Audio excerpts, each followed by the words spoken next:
Bienvenidos a esta nueva edición de su Espacio Vital, edición fin de semana en el aire saludable de RPP Noticias, la voz de todo el Perú. Soy el doctor Elmer Huerta, agradeciéndole a Chiqui Porras que hoy día está poniendo la música, que me ha dado la bienvenida con música de mi tierra, de la Pastorita Huaracina. Gracias, mi querido Chiqui, por eso.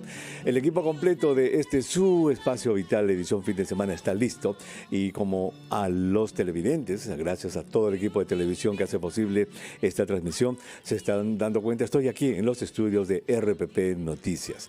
La verdad es que en este estudio nuevo me parece que no había estado. Realmente es precioso este estudio de RPP Noticias en el que me encuentro el día de hoy. Hemos venido, llegamos antes de ayer, el jueves en la noche, hemos venido a presentar nuestro libro que se llama El Buen Morir. Más tarde vamos a hablar un poquito más del libro, que será esta tarde en la Feria del Libro en Jesús María, la Feria Internacional del Libro. Gustavo Rodríguez, escritor, novelista afamado que acaba de ganar el premio Alfaguara, será quien me acompañe en la presentación de este libro que se llama El Buen Morir, que así como tenemos un buen nacer, un buen crecer, también debe existir un buen morir. Lamentablemente no lo sabemos, no sabemos cómo hacerlo. Eso lo vamos a ver más adelante. Así que ya estamos completos. Amelia Villanueva ya lista, sentadita en el escritorio de producción. Va a estar atenta más tarde a sus llamadas telefónicas, a sus mensajes de WhatsApp. Benito Chiqui Porras en los controles. Y pues, ¿cómo es, no? Uno hace el programa de otra manera, pero mire, hoy día estamos aquí en los estudios de RPP. Yo en realidad la radio que yo he hecho casi durante toda mi vida ha sido remota, es decir, en mi casa, en mi oficina, etcétera. Muy pocas veces he hecho radio de estudio como ahora. Vamos a empezar, ¿le parece?, con nuestro número de la salud para este día, sábado 20 de julio. El número de la salud que hemos escogido para ustedes es el 56. 56. ¿Qué significa el número 56? 56 en porcentaje, 56%, es el porcentaje de miembros de la generación Z en Estados Unidos que cuando tienen un problema de salud, ¿sabe lo que hacen, señora, señor? Entran al TikTok. Entran al TikTok a buscar consejo médico. Así como usted puede llamar aquí al Espacio Vital, ¿verdad? Cuando abrimos las líneas en el consultorio vital para consultar algo con la salud, con respecto a la salud, y desea hablar con nosotros, con los invitados. Bueno, no. Los chicos de la generación Z, ellos entran al TikTok. Y al TikTok le preguntan, buscan allí, ardor para orinar.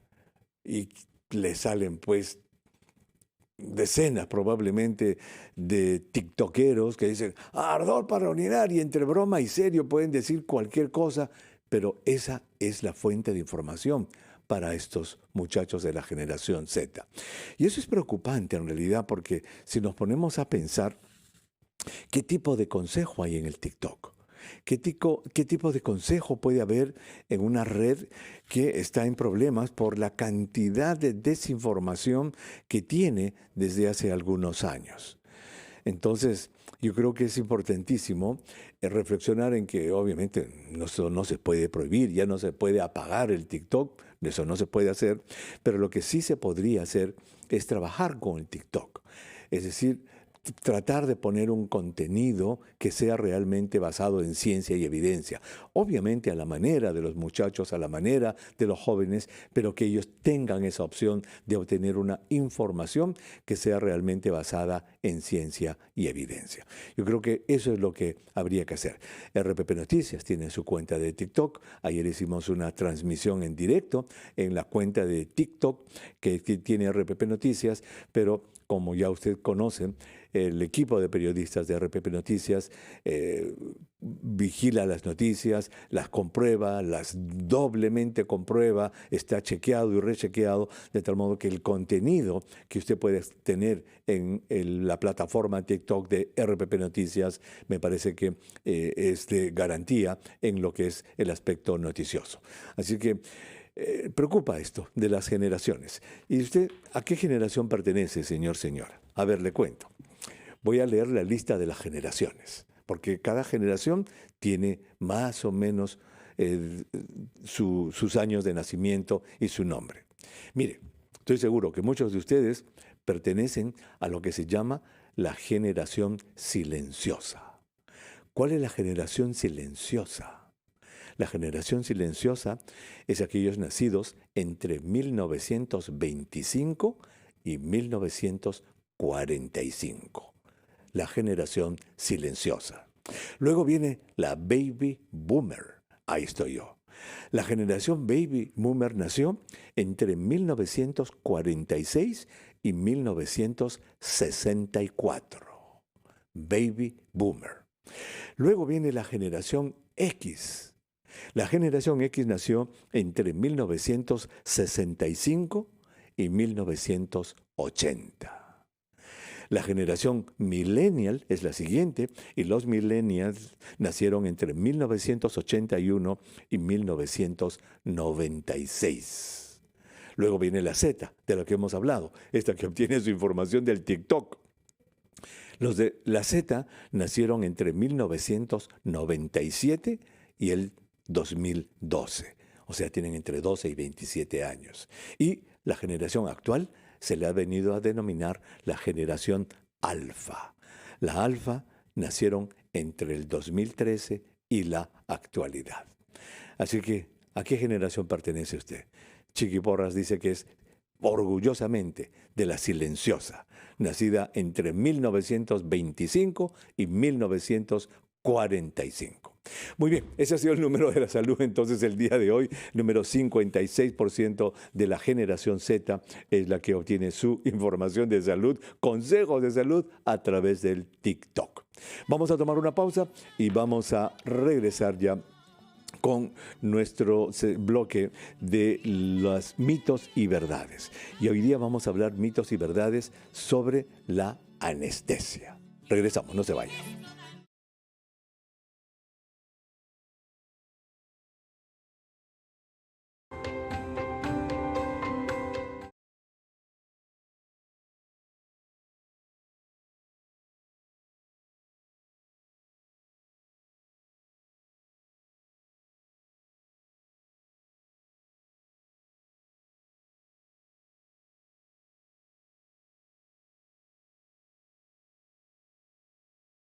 Muchísimas gracias por estar con nosotros en este su espacio vital edición fin de semana en el aire saludable de RPP Noticias, la voz de todo el Perú. Soy el doctor Elmer Huerta, encantadísimo de estar juntos como todos los sábados a esta hora.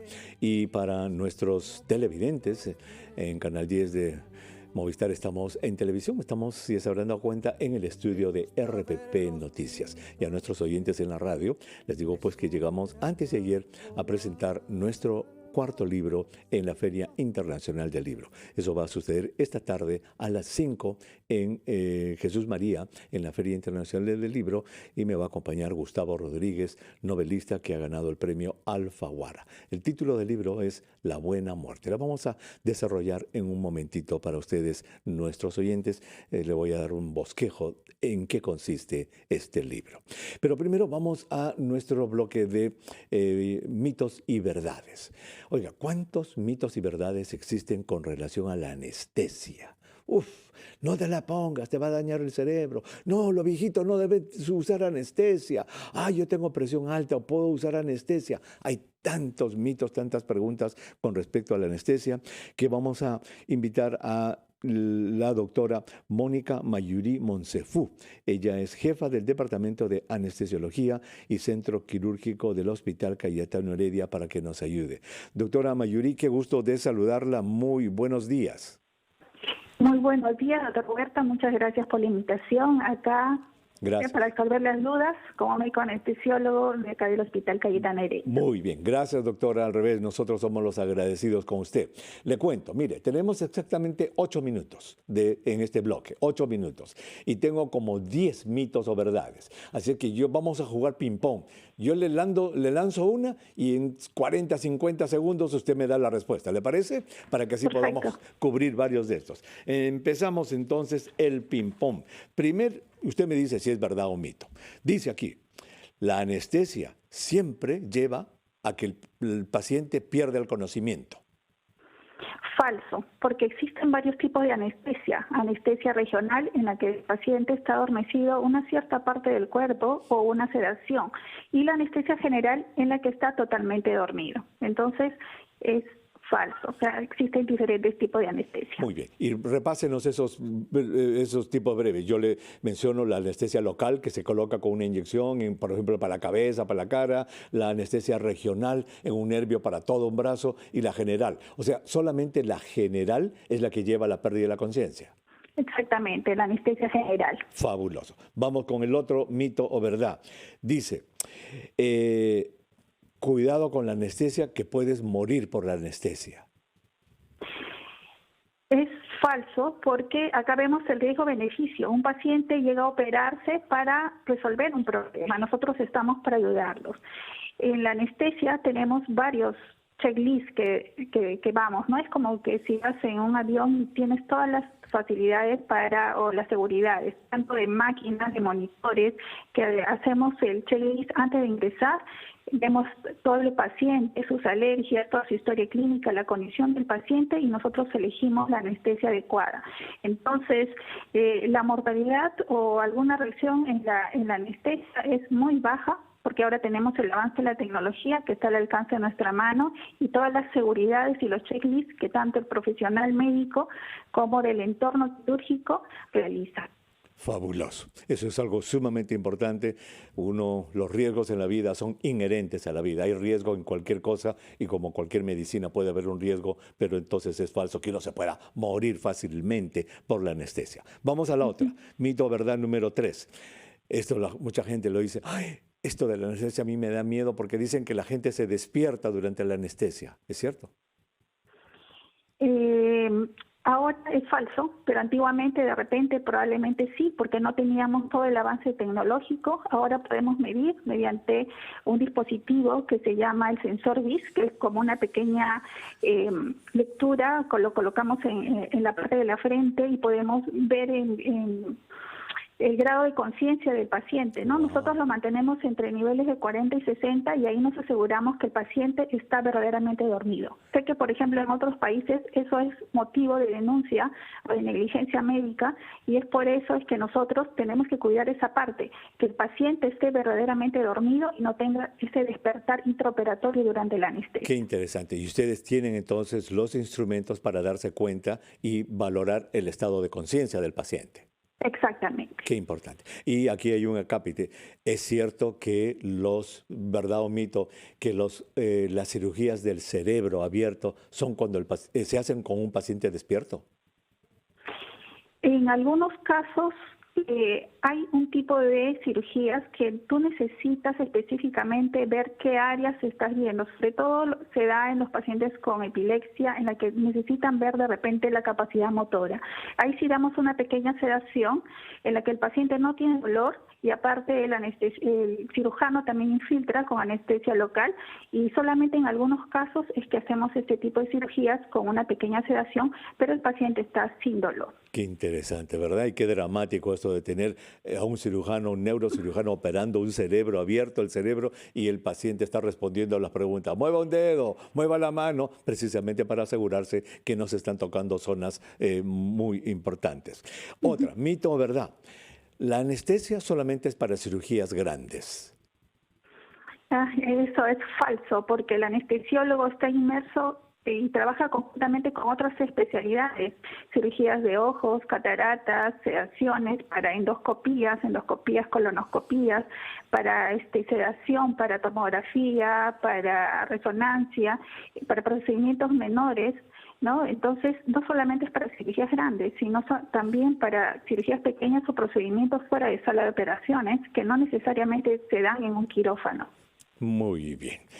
Otra, doctora, ¿verdad o falso? Dice, la anestesia siempre se da con inyecciones.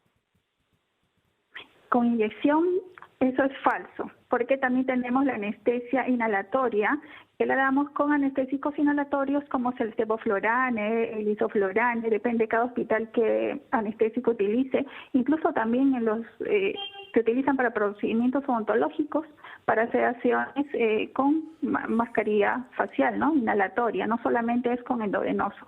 Muy bien. Y la última, tenemos 30 segundos para esta. ¿Es cierto que la memoria a largo plazo se puede alterar después de la anestesia?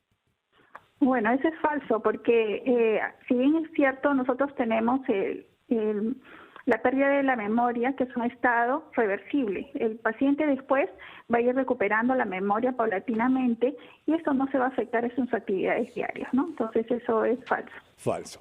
Fabuloso. Doctora, gracias por jugar ping-pong con nosotros, ping-pong de anestesia. Muy agradecido por su presencia. Muchas gracias, doctor. Gracias por la invitación. Ha sido usted sumamente clara y le agradecemos por eso en nombre de todos los oyentes de RPP Noticias. La doctora Mónica Mayuri Monsefú, jefa del Departamento de Anestesiología y Centro Quirúrgico del Hospital Cayetano Heredia, estuvo con nosotros. Así que, mire, señor, señora, en 8 minutos nos hemos enterado de 9 mitos, verdades acerca de la anestesia. Vamos a tomar la pausa, vamos a los titulares de la hora. Lucero Ruiz nos va a informar qué ha pasado en el Perú y en el mundo en estos 30 minutos que han pasado. Y como estamos en el mes patrio, vamos con el himno nacional. Regresamos.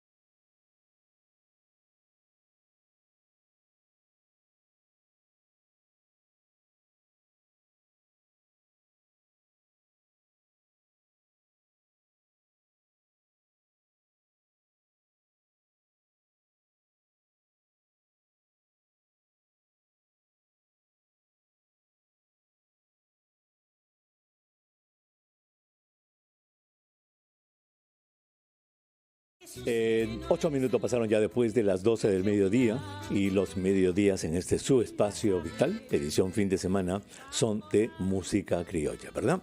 Ya usted tiene conocimiento de esta nuestra costumbre porque estamos muy interesados en que la música criolla, señor, señora, no desaparezca. No se pierda, que no sea una curiosidad de solamente las personas mayores, ay, que mi abuelito escuchaba el cecito, no.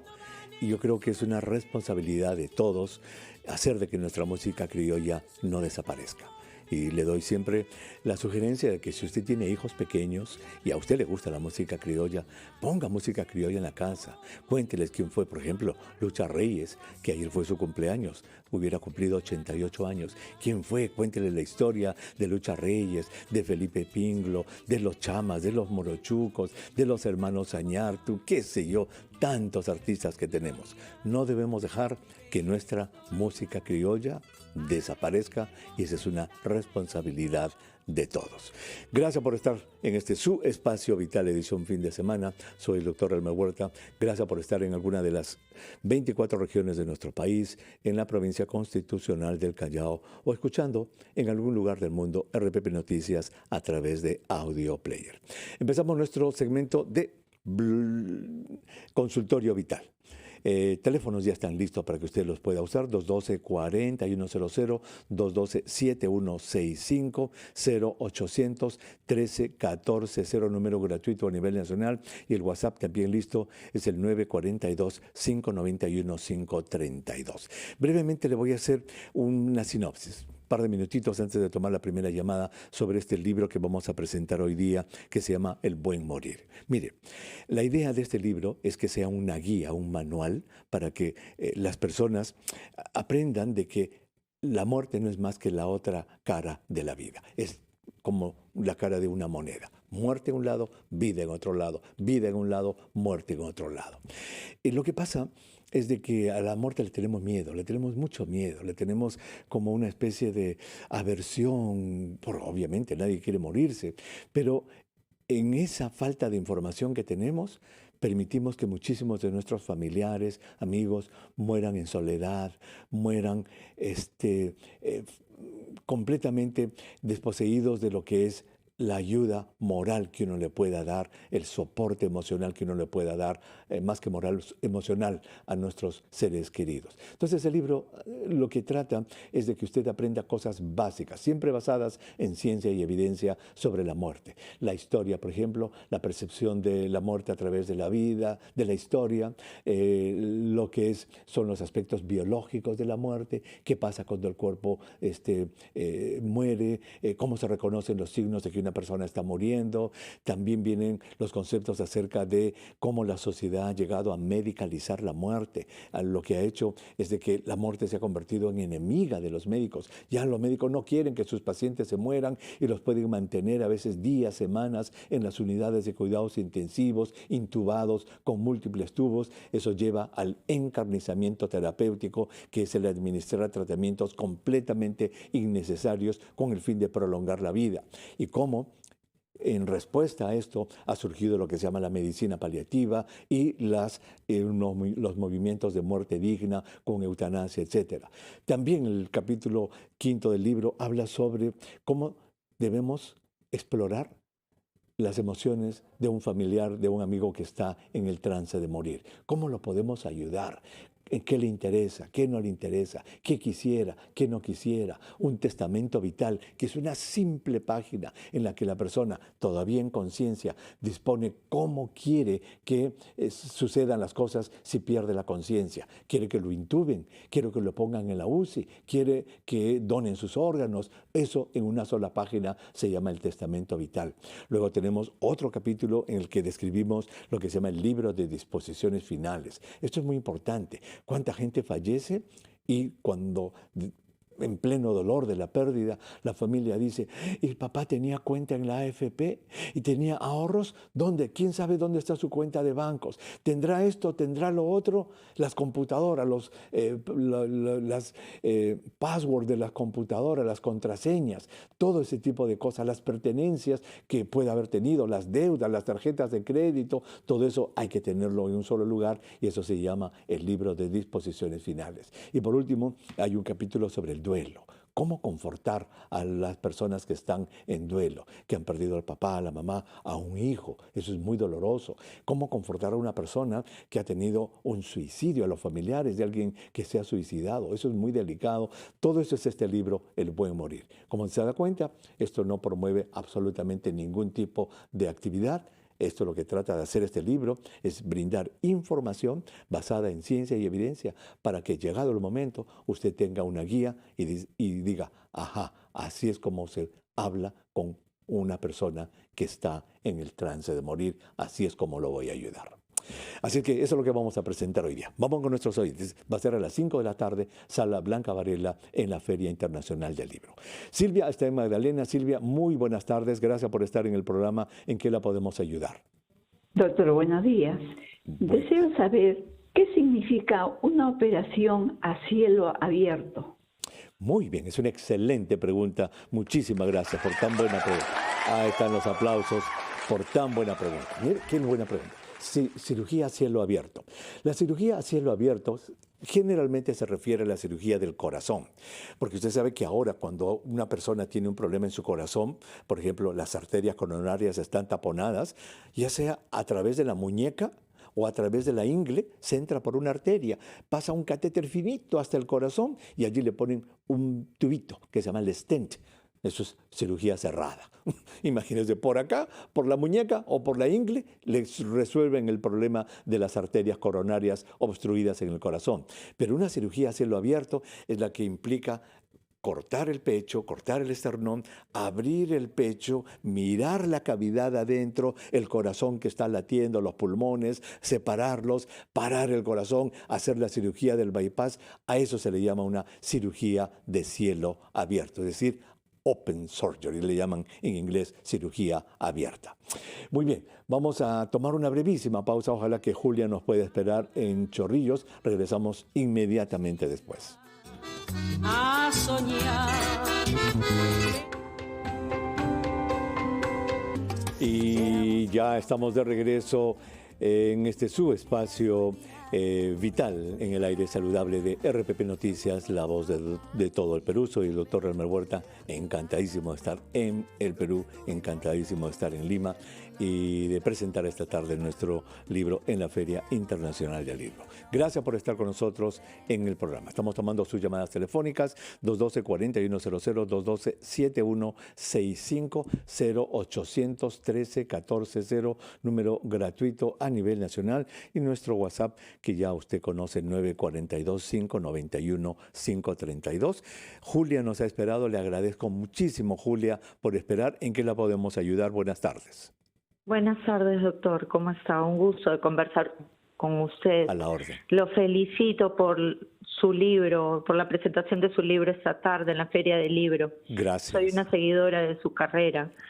Mi consulta esta tarde es: ¿por qué se forman los cálculos renales y qué se tiene que hacer para que no se vuelvan a formar? ¿Cuáles son los síntomas? ¿Qué recomendaciones usted nos puede dar? Claro que sí, es una excelente pregunta. Muchas gracias por su pregunta. No, muchas gracias a usted. Gracias. Muchísimas gracias. Está en el Perú, lo felicito. Gracias, qué lindo es estar en el Perú, por supuesto. Gracias. A ver, ¿por qué se forman los cálculos? ¿Qué cosas son los cálculos? Los cálculos pueden aparecer en varias partes del cuerpo. Por ejemplo, en la vesícula biliar, ¿verdad? Pueden aparecer en los riñones, en las vías urinarias. Los cálculos también, ¿sabe dónde pueden aparecer? En los conductos de las glándulas salivales, aquí en la boca. Pueden aparecer en los conductos, el estenon se llama, un conducto grueso que lleva la saliva de la glándula parótida, aquí donde nos dan las paperas, a la boca, o en las sublinguales. Y duele muchísimo, imagínense, tener una piedrita atravesada en una glándula salival en la lengua. ¡Oh! Duele horrible. Mire, la verdad es que no se sabe exactamente por qué motivo se forman los cálculos. Lo que se piensa es que hay personas que nacen con una mayor predisposición a formar cálculos. Hay problemas bioquímicos en los que estas personas no pueden procesar bien que las sales que están en nuestra sangre, porque nuestro plasma tiene sales, diferentes tipos de sales. Por ejemplo, el ácido úrico es un tipo de una sal que está allí, los fosfatos, etcétera, no se diluyen bien, y al no diluirse bien se juntan y forman moléculas que luego se van aglomerando y van formando la arenilla primero, y va creciendo la arenilla y se van formando las piedras. Entonces se piensa que hay un factor genético en la formación de estas piedras. Lo que sí es importante, la segunda parte de su pregunta es importante, ya sea en personas que genéticamente están predispuestas a formar cálculos o en las que no. La manera de prevenir de que se vayan a precipitar estas sales y formar arenillas o piedras es con la hidratación.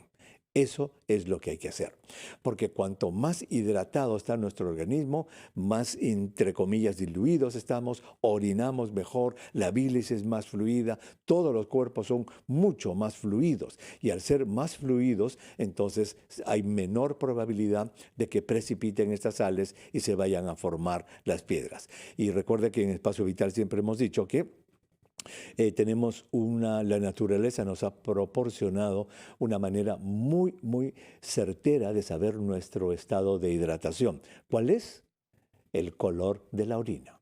Cuando la orina está cargada, amarilla, significa que nuestro cuerpo no está hidratado. Estamos deshidratados, porque los riñones producen una orina espesa cuando quieren ahorrar agua, y eso es porque nos falta agua. Al revés, cuando tenemos una orina amarillo patito, dicen, clarita, significa que nuestro cuerpo está bien hidratado y los riñones están felices eliminando el líquido, ¿ok? Vamos con Alicia, que está en La Victoria. Alicia, bienvenida al programa. Buenas tardes. ¿En qué la podemos ayudar? ¿Aló, doctor? A la orden, Alicia. Buenas tardes. Ya, mire, doctor. Yo ayer fui a donar sangre. Usted ya sabe el problema que tiene mi mamá cuando entra por su diabetes, esa como anemia. Pero yo tomo pastillas para la ansiedad y depresión. Yo he dejado de tomarlas hace un mes para poder donar, pero la doctora dice que ya no puedo donar nunca porque tomo esas pastillas, ¿es cierto? O sea, porque toma medicamento para la depresión, no le dejaron, ¿ah? He dejado de tomar un mes porque ahí dice 72 horas cualquier medicamento. Entonces, como es eso, yo he dejado de tomar mis pastillas para poder donar. Ya. Pero la doctora me dice que ya no puedo ya donar nunca porque tomo ese tipo de pastillas.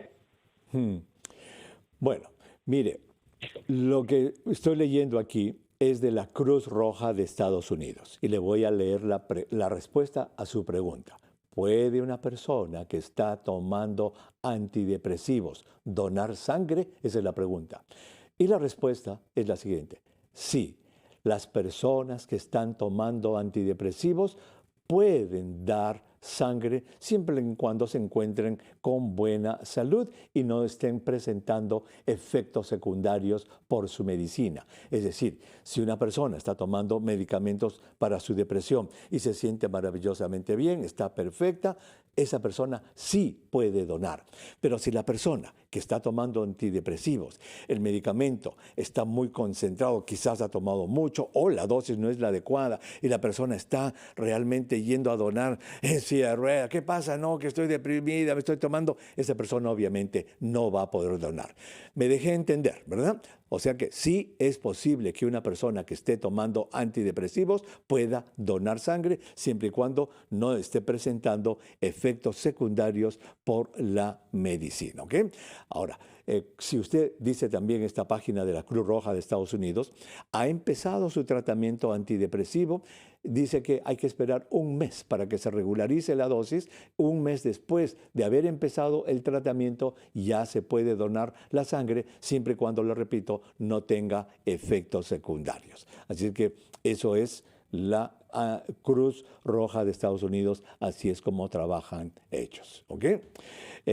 Así es que no sé qué decirle, habría que preguntarle por qué motivo. O sea, solo el hecho de estar tomando antidepresivos no debe excluir a una persona de donar sangre. Muy bien, vamos a ver, tenemos ya mensajes aquí en el WhatsApp. Dice aquí, ¿dónde queda la Feria Internacional del Libro? La Feria Internacional del Libro queda en el distrito de Jesús María, allí es donde se va a hacer. Dice aquí, Parque Próceres de la Independencia, Avenida General Salaberry, 1600 en Jesús María, ¿ok? Parque Próceres de la Independencia queda por el Hospital Rebagliati, por allí queda, por esa zona, Avenida General Salaberry 1600. Muy bien, tenemos también otra pregunta en el WhatsApp aquí que dice, doctor, yo soy de la ciudad de Trujillo, ¿hasta qué edad hay que realizarse la mamografía? Esta es una excelente pregunta. Mire, las guías oficiales, mi señora, dicen 75 años, 75 años. Pero y hemos dicho también que mucho de esto depende del criterio del médico, porque hay señoras que tienen 75 años y usted la mira y parece que tuviera 50, oiga. Van a tener una expectativa de vida más larga y van a llegar como si nada a los 90 de repente. Entonces a esas señoras todavía se le puede seguir haciendo, ¿ok? Depende mucho entonces del criterio médico. Las guías oficiales dicen 75 años. Muy bien, dice aquí, gracias por el programa, nos dice este oyente, y gracias por presentar su libro, dice, por el libro, gracias. Dice, mi mamá tiene 94 años y está en uso de sus facultades, y nosotros respetaremos todos sus deseos de cómo ella quisiera morir. ¿Cómo podremos acceder a su libro desde Arequipa? Nos dice Rosa Torres en este mensaje. Pues mire, ustedes están en lo correcto, Rosita, con su mamita. Hablen con ella y con usted misma. Todos tenemos que expresar nuestros deseos con la familia, ¿verdad? En caso que me ocurra un accidente y quede descerebrado, ¿qué es lo que la familia tiene que hacer? ¿Me van a intubar y mantenerme descerebrado por meses o semanas? Eso es algo que hay que conversarlo con la familia. ¿Cómo quiero yo que sean mis últimos meses o años de vida? ¿Qué pasa con mi cuerpo? ¿Quiero que me cremen o quiero que me entierren? ¿Quiero que me resuciten si tengo un paro cardíaco y ya tengo un cáncer terminal? Todos estos detalles hay que conversarlos en vida. Y si su mamita tiene 92 años y ella está perfectamente lúcida y consciente y ella expresa su voluntad, maravilloso. Los felicito. Y en el libro va a llegar, ya en alguna de las librerías, probablemente la próxima semana ya va a estar en provincias. Me dicen los de Editorial Planeta que ya está en las librerías aquí, por lo menos en Lima Metropolitana. Ojalá que lleguen pronto a Arequipa. Allí va a estar, allí en el capítulo 4, allí va a encontrar usted una guía para escribir lo que se llama el testamento vital. Hágalo con su mamita. Pregúntale, va a ver cómo ella le va a decir. Muy bien, ya vamos en la radio. Usted se queda con Lucero Ruiz, que nos va a dar los titulares de la media hora. En televisión vamos con la pausa y promociones. Regresamos.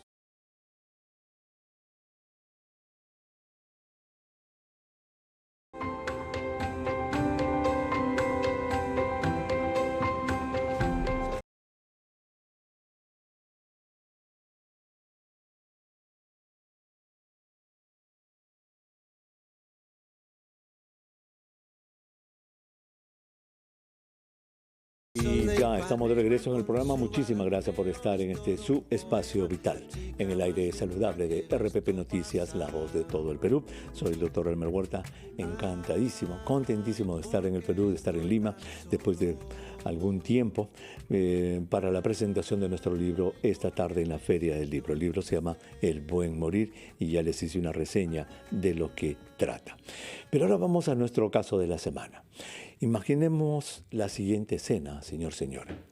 Puede ser un niño, puede ser un joven, puede ser un adulto mayor, que durante la noche ha tenido un dolorcito en el vientre, que le ha ido aumentando, quizás desde el día anterior ya le ha dolido, no le ha hecho mucho caso, y de repente tuvo una diarrea, un vómito, algo, pero le molesta el vientre.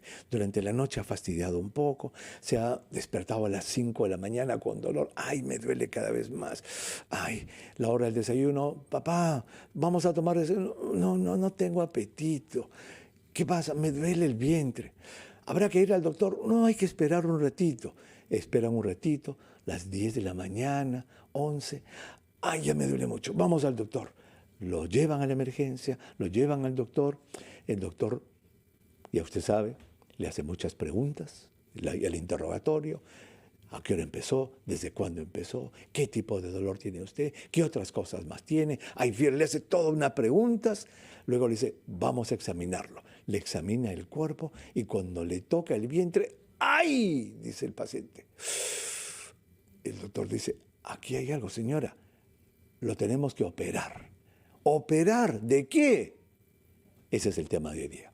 ¿Cuáles son aquellas condiciones en las que rápidamente los doctores nos dicen tenemos que operarlo porque lo que usted tiene se llama abdomen agudo, así le llaman los cirujanos? Es decir, si no lo opero, se va a morir. Mire, desde la mañana que empezó el día anterior, esa tarde ya está en la sala de operaciones. ¿Y quién mejor que un cirujano para que nos oriente en esto? El doctor Kevin Quispe de La Roca, él es médico cirujano de Sana Clínica El Golf y está con nosotros. Doctor Quispe, qué gusto de saludarlo. Muy buenas tardes.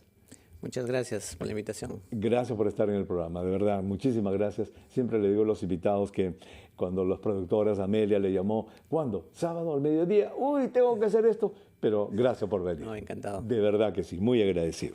Muy bien, entonces hemos planteado la situación, ¿verdad? Eso probablemente les ocurre frecuentemente a ustedes.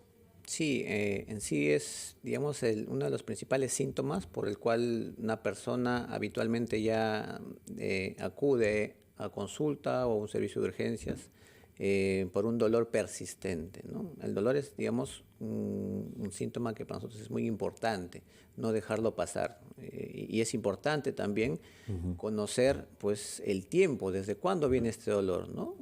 Un dolor muchas veces que va a requerir, digamos, un tratamiento posterior que sea por una cirugía.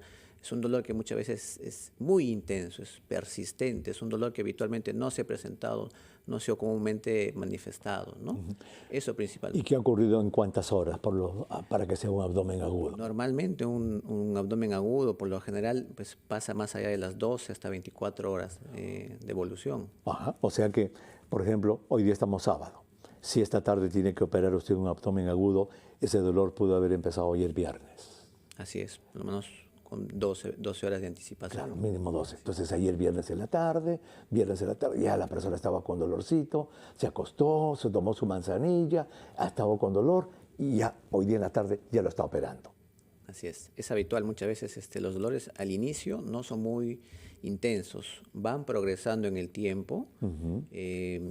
Las personas habitualmente pues toman una conducta inicial de tratar de aliviar inicialmente el dolor, pero cuando este dolor ya persiste en el tiempo es cuando recién acuden a un especialista para poder ser evaluados, ¿no? Y la conducta muchas veces, si es que la requiere, va a ser quirúrgica. Va a ser quirúrgica y lo vamos a operar. En un momentito vamos a ver cuáles son esas posibles condiciones, las causas de que lleven a esto. Pero primero quisiera, por favor, porque nosotros a nuestros oyentes siempre les decimos cómo es que trabajamos los médicos, para que ellos sepan cuando vayan a ver a un doctor como usted, qué es lo que el doctor va a hacer. Yo ya sé. Y yo les he dicho acá en el programa que los médicos hacemos 3 cosas importantes. 1, conversamos, preguntamos, interrogamos. La famosa anamnesis, nombre difícil que le ponemos los médicos. Pero lo que se ha dicho, ¿desde cuándo empezó? Pregunta, etc. Luego, el examen clínico del cuerpo, que es importante. Y por último, exámenes auxiliares. Alguna radiografía, una tomografía, examen de sangre, etc. Denos, en su entender, en estos casos que estamos hablando del abdomen quirúrgico, ¿cuál de estos 3 elementos, interrogatorio, examen o auxiliares, es más importante o son iguales los 3 o los 2 primeros? Sí, la entrevista, el interrogatorio con el paciente, digamos que es el 70% del diagnóstico. 70%. Mire, señora, usted que está en casa, ¿ve? Mire lo que nos dice el doctor Quispe de la Roca. 70% del diagnóstico de un abdomen agudo está en las preguntas y respuestas en la conversación. ¿Por qué es tan importante? Es muy importante porque una enfermedad que muchas veces, digamos, que va a requerir una intervención quirúrgica, tiene, digamos, una evolución. Tiene al inicio, pues, síntomas muy vagos, síntomas que no son muy específicos, son síntomas que por lo general las personas pues lo pasan desapercibido, ¿no? Pero al pasar de las horas estos síntomas ya tienen unas características que muchas veces se ha visto que pues, son compatibles con diversas enfermedades en específico. Y eso se averigua preguntando. Interrogatorio, no es policial sino médico. El examen clínico tiene importancia también. Sí. ¿Será el 30% o 20% restante? Así es. Yo quiero decir que es el 20% restante porque confirma lo que uno va a confirmar lo que nosotros estamos sospechando. El examen físico es fundamental porque a través de la palpación del abdomen en este caso, ¿no? Podemos ubicar el dolor y la percepción de las características que puede manifestar la persona.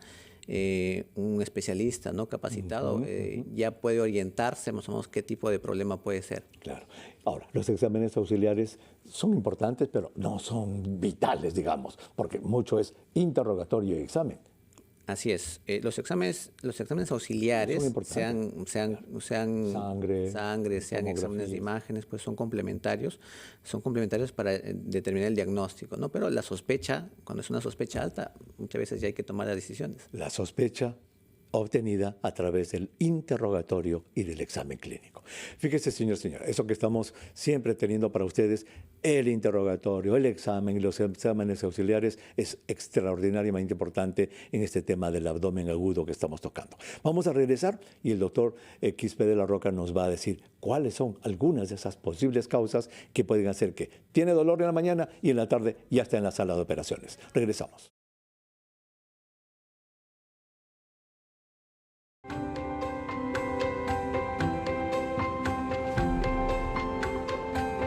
Y ya estamos de regreso en el programa. Muchísimas gracias por estar en este su espacio vital, en el aire saludable de RPP Noticias, la voz de todo el Perú. Soy el doctor Lemer Huerta, encantadísimo de estar en Lima, en Perú, sentado aquí en los estudios de RPP Noticias.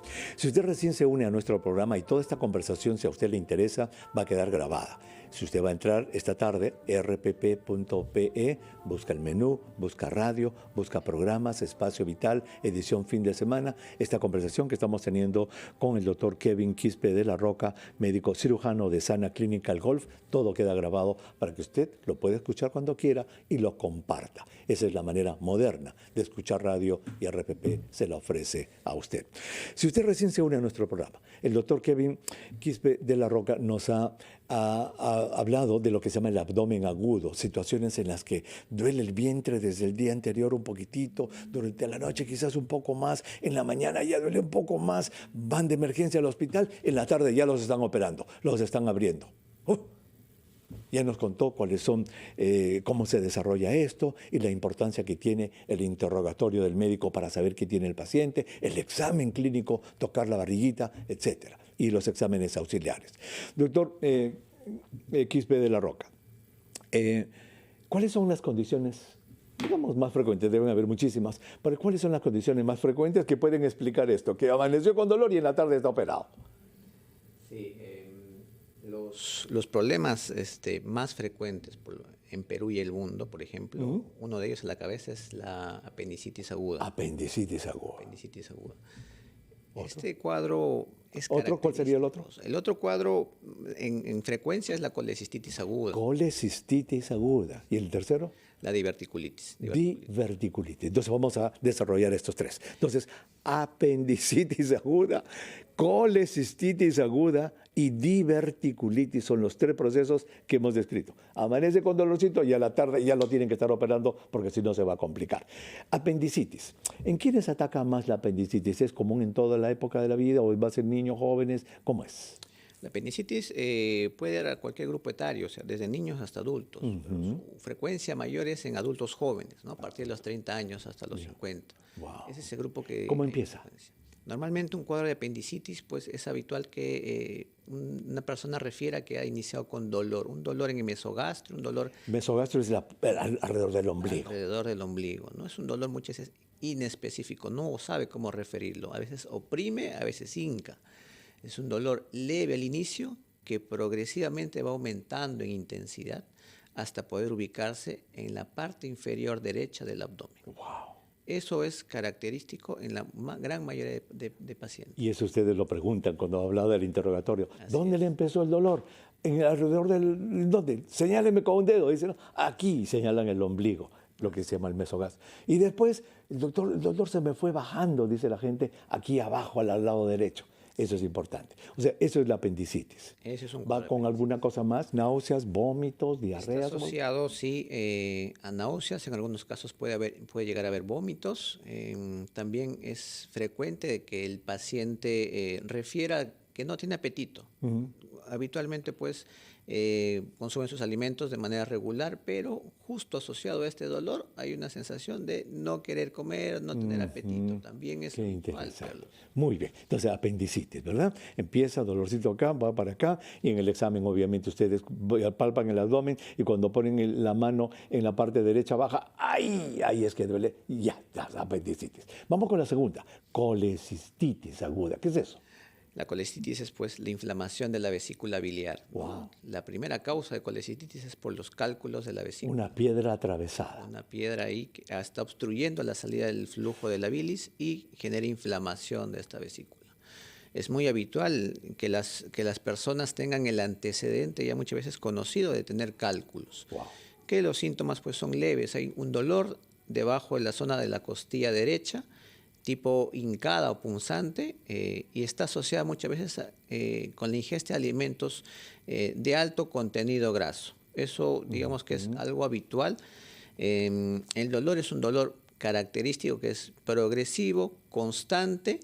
En algunos casos puede estar irradiado hacia la región de la espalda, hacia el lado derecho, y también puede estar asociado a náuseas, puede llegar a los vómitos, ¿no? Es una causa común que inmediatamente te puede llegar a incapacitarte tus actividades habituales, ¿no? Es un dolor insoportable. Te tumba el dolor. ¿Es más frecuente en hombres, mujeres, jóvenes, niños? Es más frecuente en mujeres, también es más frecuente en los adultos jóvenes. Wow, adultos jóvenes y más mujeres que Más hombres. mujeres que hombres. Y eso es porque la piedra ha quedado allí atravesada y hay necesidad entonces de operar inmediatamente. ¿Qué pasa si no se opera? Si no se opera una colecistitis a tiempo, definitivamente esta va a progresar. La progresión va a llevar a una infección de la vesícula biliar, puede llegar a tener complicaciones como una infección generalizada por no tratarse adecuadamente. La famosa peritonitis. Eso es lo que se dice, se reventó la vesícula. Sí, con es una pus. posibilidad. Terrible. La tercera nos dijo diverticulitis. ¿Cómo es esto? ¿Qué cosa es? La diverticulitis, pues, es la inflamación de los divertículos, que son una especie de sacos o granitos que pueden encontrarse en el colon sigmoide, que es una parte del distal del colon. Estas dilataciones, pues, se van a infectar, se van a inflamar. Es muy común verlo esto en adultos mayores con antecedentes de estreñimiento, asociados a obesidad también. Es habitual tener el dolor en la parte inferior izquierda del abdomen. Muchas veces es un dolor repetitivo, no necesariamente va a ser intenso, salvo que haya alguna complicación ya que se esté presentando por esta diverticulitis. Igual que la apendicitis o que la colecistitis, la vesícula o el apéndice, cuando no se atiende a tiempo se puede romper. Sí, la vía final de estos tres problemas es que podrían generar una peritonitis generalizada, que eso sí podría aumentar las complicaciones e inclusive complicaciones graves. Pero qué interesante, doctor. Entonces, sí es posible, ¿verdad? Como decíamos antes de empezar este bloque, de que existan condiciones que empiezan con el dolor, va progresando en la mañana o desde el día anterior y el día siguiente ya tiene que operarse. Y son estas tres condiciones. Así es. Muy bien. Doctor, muchísimas gracias por haber estado con nosotros en el programa. Muy amable por de verdad, muy agradecido. Muy clara en su explicación. El doctor Kevin Quispe de la Roca, médico cirujano de Sana Clínica del Golf, estuvo con nosotros. Fíjese, señora, es posible. Los dolores, fíjese por lo que nos explicó el doctor, la localización. No es lo mismo que duela abajo, al lado derecho, que arriba, al lado derecho, o en el lado izquierdo abajo. Todo eso debe motivar una consulta y nunca hay que llegar tarde, porque como nos dijo el doctor, se puede complicar y eso es un enorme problema. Johnny, qué gusto de estar contigo en el programa. Estamos ahora sí frente a frente. Frente a frente, no por intermedio del Zoom y de todas estas plataformas. Y vamos a conversar. Vamos a conversar. Siempre conversamos sobre qué tengo en el programa y ahora lo voy a tener usted la primera media hora para hablar un poco sobre el buen morir, pero también para conocer algo más de usted. Fabuloso, pues entonces cuando llegue el momento cambiamos de asiento. Tú te vienes para acá y yo me voy para allá. Así es. Para nuestros televidentes. Y que no nos digan cuál es el firme y cuál es el bamba. Exacto. Que me han puesto en el Instagram todos los comentarios. Sí, porque nos parecemos, no sé si te das cuenta, nos parecemos un poco. Muy bien, fabuloso, yo diría bastante. Nosotros nos vamos, gracias por haber estado con nosotros. Usted se va a quedar en radio con los titulares de la hora con Lucero Ruiz. En televisión se va a quedar con los anuncios y promociones. Gracias a Amelia Villanueva que produjo el programa, Benito Chiquiporras que hoy día estuvo a cargo de la música en su espacio vital. No se mueva, vamos a regresar con Johnny Padilla en escena y él va a tener la amabilidad de entrevistarnos durante la primera parte del programa. Regresamos, no se vaya.